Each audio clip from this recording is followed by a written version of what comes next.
কালকে আমার এক বন্ধু আমার কলটা জিজ্ঞাসা করতেছে, বন্ধু তোরা তো সৌদি আরব থাহস, কিন্তু ভাবতেছি সাপ্লাই বিষয়ে সৌদি আরব আইতাম।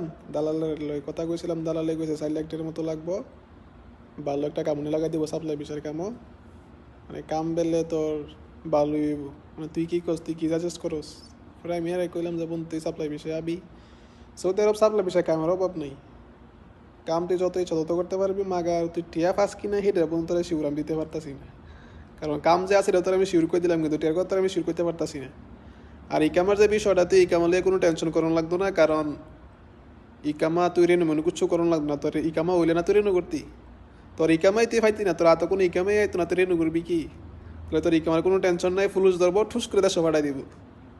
তোর বন্ধু বিদেশ একটু কই, সাপ্লাই বিষয়ের বিদেশ, সাপ্লাই অ্যাপ্লাই খেমা দিয়া ভালো কোনো একটা কোম্পানি পাইলে কোম্পানির ভিতরে ঢুকে গিয়া বন্ধু হিরে তোর লেগে ভালো হইব, ঠিক আছে?